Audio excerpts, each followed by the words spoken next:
मधुबन के बाबा मुरली वाले, आपका क्या कहना, आपका क्या कहना। ओम शांति। 10 दिसंबर 2023 अव्यक्त बाप दादा के महावाक्य। ओरिजिनल डेट 23 फरवरी 1997। साथी को साथ रख, साक्षी और खुशनुमा तख्त नशीन रहो। आज विश्व कल्याणकारी बाप विश्व के चारों तरफ के बच्चों को देख हर्षित हो रही हैं। सभी बच्चों के स्नेह और सहयोग की रेखाएं बच्चों के चेहरे से दिखाई दे रही हैं। हर एक के दिल से मेरा बाबा यह गीत बाप दादा सुन रहे हैं। बाप दादा भी रिस्पॉन्ड में कहते हैं, ओ मेरे अति प्रिय अति स्नेही लाडले बच्चे। हर एक बच्चा प्रिय भी है, लाडले भी हैं। क्यों? कोटों में कोई और कोई में भी कोई हो तो लाडले हुए ना। तो बाप दादा भी लाडले बच्चों को देख खुश होते हैं। बच्चों को भी सदा खुशी में डांस करते हुए देखते हैं और सदा देखने चाहते हैं। खुशी में रहते तो हैं, लेकिन बाप सदा चाहते हैं। सदा खुश रहते हो या खुशी में फर्क पड़ता है। कभी बहुत खुशी, कभी थोड़ी कम और कभी बहुत कम। बाप ने पहले भी सुनाया है कि वर्तमान समय आप बच्चों की विश्व को इस सेवा की आवश्यकता है, जो चेहरे से, नैनों से, दो शब्द से हर आत्मा के दुख को दूर कर खुशी दे दो। आपको देखते ही खुश हो जाएं, इसीलिए खुशनुमा चेहरा या खुशनुमा मूरत सदा रहे। क्योंकि मन की खुशी सूरत से स्पष्ट दिखाई देती है। कितना भी कोई भटकता हुआ, परेशान, दुख की लहर में आए, खुशी में रहना असंभव भी समझते हो, लेकिन आपके सामने आते ही आपकी मूरत, आपकी वृत्ति, आपकी दृष्टि आत्मा को परिवर्तन कर ले। आज मन की खुशी के लिए कितना खर्चा करते हैं, कितने मनोरंजन के नए नए साधन बनाते हैं। वह हैं अल्पकाल के साधन और आपकी है सदा काल की सच्ची साधना। तो साधना उन आत्माओं को परिवर्तन कर ले, हाय हाय ले आवे और वहाँ लेकर जाएं। वाह कमाल है परमात्मा आत्माओं की। तो यह सेवा करो। समय प्रति समय जितना अल्पकाल के साधनों से परेशान होते जाएंगे, ऐसे समय पर आपकी खुशी उन्हों को सहारा बन जाएगी। क्योंकि आप हैं ही खुश नसीब। खुश नसीब हैं या नहीं? अधूरे तो नहीं, हैं ही खुश नसीब। आप जैसा खुश नसीब सारे कल्प में कोई आत्माएं नहीं। इतना नशा चेहरे और चलन से अनुभव कराओ। करा सकते हो या कराते भी हो। ब्राह्मण जीवन में अगर खुशी नहीं तो ब्राह्मण बनकर क्या किया? ब्राह्मण जीवन अर्थात खुशी का जीवन। कभी कभी बाप दादा देखते हैं कोई कोई के चेहरे जो होते हैं ना, वह थोड़ा सा क्या होता है अच्छी तरह से जानते हैं, तभी हंसते हैं।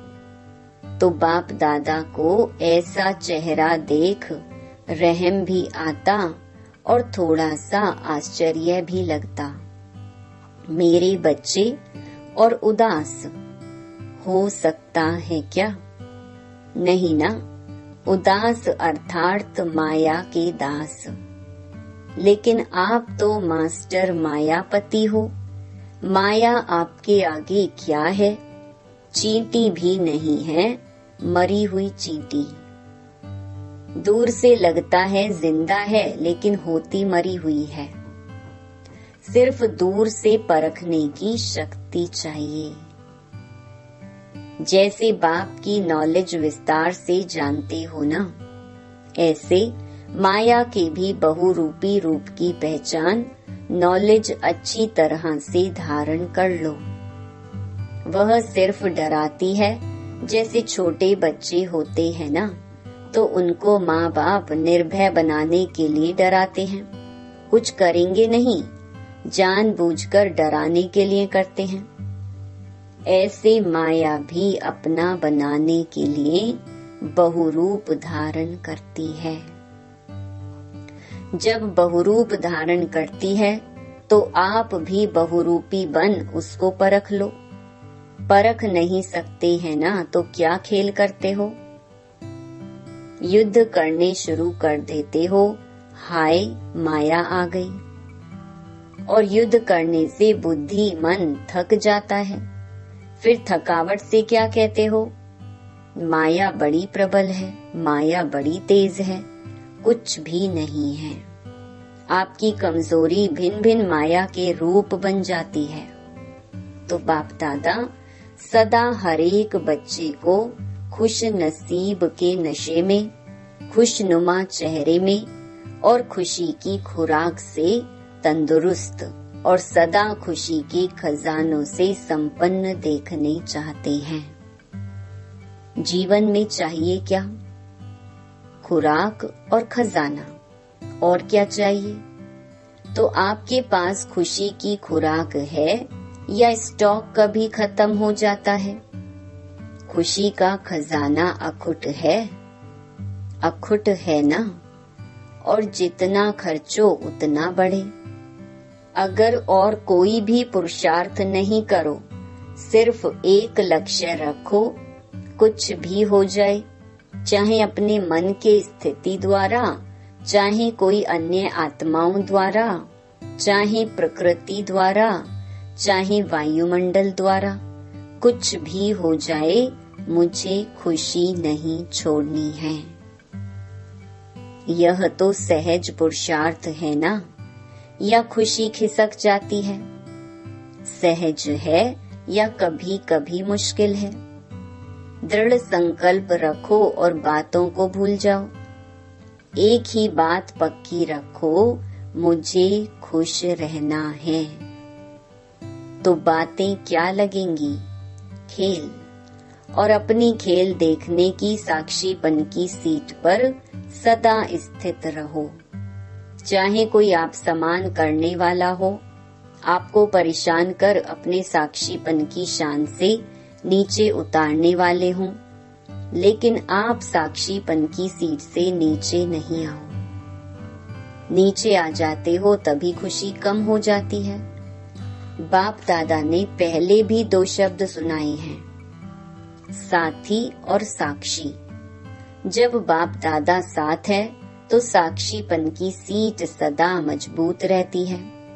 कहते सभी हो बाप दादा साथ है, बाप दादा साथ है, लेकिन माया का प्रभाव भी पड़ता रहता और कहते भी रहते हो बाप दादा साथ है, बाप दादा साथ है। साथ है, लेकिन साथ को ऐसे समय पर यूज नहीं करते हो, किनारे कर देते हो। जैसे कोई साथ में होता है ना, कोई बहुत ऐसा काम पड़ जाता है या कोई ऐसी बात होती है तो साथ कभी ख्याल नहीं होता, बातों में पड़ जाते हैं। ऐसे साथ है यह मानते भी हो, अनुभव भी करते हो। कोई है जो कहेगा साथ नहीं है? कोई नहीं कहता। सब कहते हैं मेरे साथ है, यह भी नहीं कहते कि तेरे साथ है। हर एक कहता है मेरे साथ है, मेरा साथी है। मन से कहते हो या मुख से? मन से कहते हो।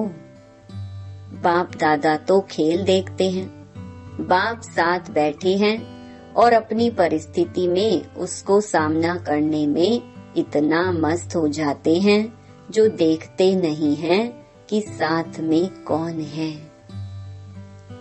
तो बाप भी क्या करते? बाप भी साथी से साक्षी बनकर खेल देखते हैं। ऐसे तो नहीं करो ना। जब साथी कहते हो तो साथ तो निभाओ, किनारा क्यों करते हो? बाप को अच्छा नहीं लगता। बाप यही शुभ आशा रखते हैं और है भी कि एक एक बच्चा स्वराज्य अधिकारी सो विश्व अधिकारी है। आप लोग प्रजा हैं क्या? प्रजा तो नहीं बनना है ना। राजे महाराजे विश्व राजे हो ना। प्रजा बनाने वाले हो, प्रजा बनने वाले नहीं हो। राजा बनने वाले, प्रजा बनाने वाले हो। तो राजा कहाँ बैठता है? तख्त पर बैठता है ना। जब प्रैक्टिकल में राजा के नशे में होता है तो तख्त पर बैठता है ना। तो साक्षीपन का तख्त छोड़ो नहीं। जो अलग अलग पुरुषार्थ करते हो उसमें थक जाते हो। आज मनसा का किया, कल वाचा का किया, संबंध संपर्क का किया तो थक जाते हो। एक ही पुरुषार्थ करो कि साक्षी और खुशनुमा तख्त नशीन रहना है। यह तख्त कभी नहीं छोड़ना है। कोई राजा ऐसे सीरियस होकर तख्त पर बैठा तख्त पर हो लेकिन बहुत क्रोधी हो, ऑफिशियल हो तो अच्छा लगेगा? कहेंगे यह तो राजा नहीं है। तो आप सदा तख्त नशीन है ना। वह राजे तो कभी तख्त पर बैठते, कभी नहीं बैठते। लेकिन साक्षीपन का तख्त ऐसा है जिसमें हर कार्य करते भी तख्त नशीन उतरना नहीं पड़ता है। सोते भी तख्त नशीन, उठते चलते संबंध संपर्क में आते तख्त नशीन। तख्त पर बैठना आता है कि बैठना नहीं आता है? खिसक जाते हो। साक्षीपन के तख्त नशीन आत्मा कभी भी कोई समस्या में परेशान नहीं हो सकती। समस्या तख्त के नीचे रह जाएगी और आप ऊपर तख्त नशीन होंगे। समस्या आपके लिए सिर नहीं उठा सकेगी, नीचे दबी रहेगी। आपको परेशान नहीं करेगी और कोई को भी दबा दो तो अंदर ही अंदर खत्म हो जाएगा ना। तो बाप दादा को ऐसे समय पर आश्चर्य लगता है। आप नहीं आश्चर्य करना, अपने पर भले करना, दूसरे पर नहीं करना। तो आश्चर्य लगता है कि यह मेरे बच्चे क्या कर रहे हैं? तख्त से उतर रहे हैं। जब तख्त नशीन रहने का संस्कार अब से ही डालेंगे तब विश्व के तख्त पर भी बैठेंगे।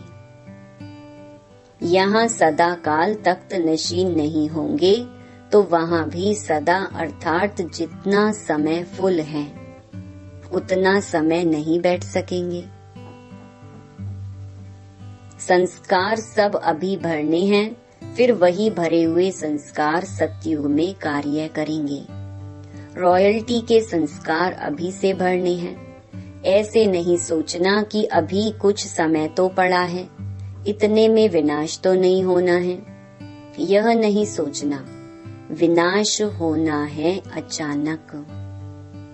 पूछकर नहीं आएगा कि हाँ तैयार हो। सब अचानक होना है। आप लोग भी ब्राह्मण कैसे बने? अचानक ही संदेश मिला, प्रदर्शनी देखी, संपर्क संबंध हुआ, बदल गए। क्या सोचा था कि इस तारीख को ब्राह्मण बनेंगे? अचानक हो गया ना। तो परिवर्तन भी अचानक होना है। आपको पहले माया और ही अलबेला बनाएगी। सोचेंगे हमने तो 2000 सोचा था, वह भी पूरा हो गया, अभी तो थोड़ा रेस्ट कर लो। पहले माया अपना जादू फैलाएगी, अलबेला बनाएगी। किसी भी बात में, चाहे सेवा में, चाहे योग में, चाहे धारणा में, चाहे संबंध संपर्क में, यह तो चलता ही है, यह तो होता ही है। ऐसे पहले माया अलबेला बनाने की कोशिश करेगी, फिर अचानक विनाश होगा। फिर नहीं कहना कि बाप दादा ने सुनाया ही नहीं। ऐसा भी होना है क्या? इसलिए पहले ही सुना देते हैं। अलबेले कभी भी किसी भी बात में नहीं बनना। 4 ही सब्जेक्ट में अलर्ट, अभी भी कुछ हो जाए तो अलर्ट। उस समय नहीं कहना बाप दादा अभी आओ, अभी साथ निभाओ, अभी थोड़ी शक्ति दे दो। उस समय नहीं देंगे। अब भी जितनी शक्ति चाहिए, जैसी चाहिए उतनी जमा कर लो। सबको खुली छुट्टी है, खुले भंडार हैं। जितनी शक्ति चाहिए, जो शक्ति चाहिए ले लो।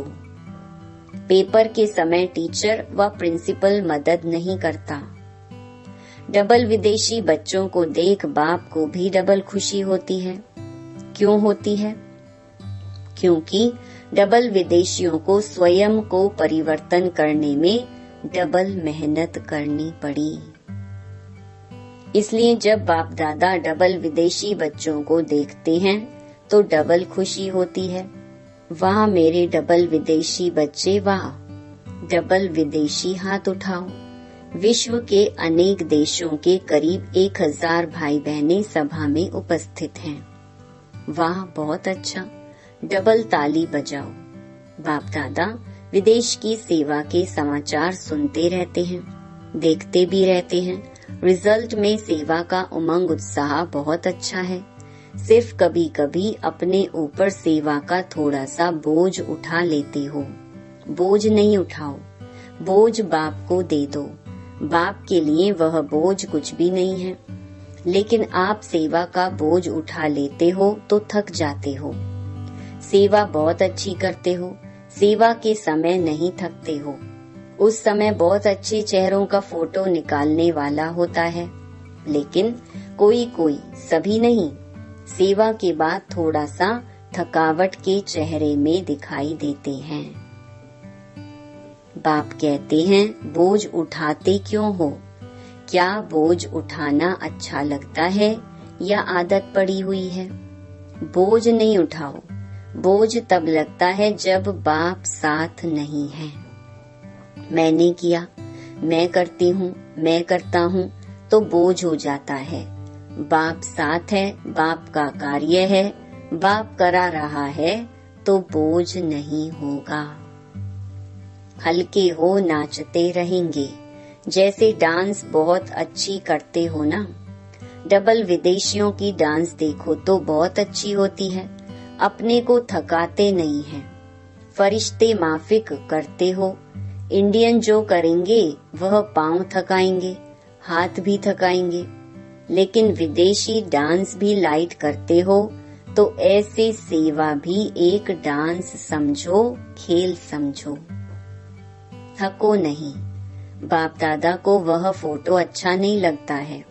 सेवा का उमंग उत्साह अच्छा है और यह भी रिजल्ट बाप के पास है कि अभी थोड़ी सी बात में हलचल में आने की परसेंटेज बहुत कम है। मेजॉरिटी ठीक है, बाकी थोड़ी संख्या कभी कभी थोड़ा सा हलचल में दिखाई देती है। लेकिन आदि की रिजल्ट और अब की रिजल्ट में बहुत अच्छा अंतर है, ऐसा दिखाई देता है ना। अभी नाजुकपन छोड़ते जा रहे हैं।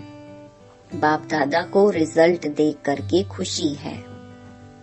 अभी छोटे छोटे माइक भी तैयार कर रहे हैं। अभी छोटे माइक हैं, लेकिन छोटे से बड़े तक भी आ जाएंगे। बाप दादा को याद है, आदि में यह विदेशी टीचर्स कहती थी कि वीआईपीज को मिलना ही मुश्किल है। आना तो छोड़ो, मिलना ही मुश्किल है। और अभी सहज हो गया है। क्योंकि आप भी VVVIP हो गए तो आपके आगे VIP क्या है। टोटल विदेश की रिजल्ट अच्छी है, सेंटर्स भी अच्छे हैं, वृद्धि को प्राप्त करते जा रही हैं। भारत में हैंड्स नहीं है, नहीं तो भारत में भी सेवा केंद्र तो बहुत खुल जाएं। एक एक जोन वाला कहता है हैंड्स नहीं है, तो अभी इस वर्ष हैंड्स निकालने की सेवा करो। हैंड्स मांगो नहीं, निकालो और ही दान पुण्य करो। विदेश में यह बहुत अच्छा तरीका है। जहाँ भी सेंटर खुलता है वहाँ के ही लौकिक कार्य भी करते हैं, सेंटर भी चलाते हैं। कैसे चलेगा, कौन चलाएगा, यह प्रॉब्लम कम है। आप लोग यह नहीं सोचना कि हम लौकिक काम क्यों करें, यह तो आपकी सेवा का साधन है। लौकिक कार्य नहीं करते हो, लेकिन अलौकिक कार्य के निमित्त बनने के लिए लौकिक कार्य करते हो। जहाँ भी जाते हो वहाँ सेंटर खोलने का उमंग रहता है ना। तो लौकिक कार्य कब तक करेंगे यह नहीं सोचो। लौकिक कार्य अलौकिक कार्य निमित्त करते हो तो आप सरेंडर हो। लौकिकपन नहीं हो, अलौकिकपन है तो लौकिक कार्य में भी समर्पण हो। लौकिक कार्य को छोड़कर समर्पण समारोह मनाना है, यह बात नहीं है। ऐसा करने से वृद्धि कैसे होगी। इसलिए लौकिक कार्य करते अलौकिक कार्य के निमित्त बनते हो, तो जो निमित्त लौकिक समझते हैं और रहते अलौकिकता में हैं, ऐसी आत्माओं को डबल क्या पदम मुबारक है। सिर्फ ट्रस्टी होकर रहना, मैंपन में नहीं आना। मैं इतना काम करती हूँ, मैंपन नहीं। करावन हार करा रहा है, मैं इंस्ट्रूमेंट हूँ। पावर के आधार पर चल रही हूँ। अच्छा, आज डबल विदेशियों का टर्न है ना। आप लोगों को भी डबल विदेशियों को देख खुशी होती है ना। तो सभी डबल विदेशी खुशनुमा हो, हाथ की ताली बजाओ। अभी मधुबन में तो माया नहीं आती है ना। अच्छा, 1 सेकंड में बिल्कुल बाप समान अशरीरी बन सकते हो। तो 1 सेकंड में फुल स्टॉप लगाओ और अशरीरी स्थिति में स्थित हो जाओ। बाप दादा ने 3 मिनट ड्रिल कराई। अच्छा, ये सारे दिन में बार बार अभ्यास करते रहो। चारों ओर के सर्व माया जीत, प्रकृति जीत, साक्षीपन के तख्त नशीन, साथी के साथ का सदा अनुभव करने वाले, सदा दृढ़ता से सफलता को गले का हार बनाने वाले, सदा बाप समान लाइट रहने वाले, सदा अपने माइट द्वारा विश्व को दुख अशांति की कमजोरी से छुड़ाने वाले, ऐसे मास्टर सुख के सागर, खुशी के सागर, प्रेम के सागर, ज्ञान के सागर, बाप समान बच्चों को याद, प्यार और नमस्ते। वरदान, परखने व निर्णय करने की शक्ति द्वारा सेवा में सफलता प्राप्त करने वाले सफलता मूर्त भव। जो परखने की शक्ति द्वारा बाप को, अपने आप को, समय को, ब्राह्मण परिवार को और अपने श्रेष्ठ कर्तव्य को पहचानकर फिर निर्णय करते हैं कि क्या बनना है और क्या करना है, वही सेवा करते, कर्म व संबंध संपर्क में आते सदा सफलता प्राप्त करते हैं। मनसा वाचा कर्मणा हर प्रकार की सेवा में सफलता मूर्त बनने का आधार है परखने और निर्णय करने की शक्ति। स्लोगन, ज्ञान और योग की लाइट माइट से संपन्न बनो तो किसी भी परिस्थिति को सेकंड में पार कर लेंगे। ओम शांति।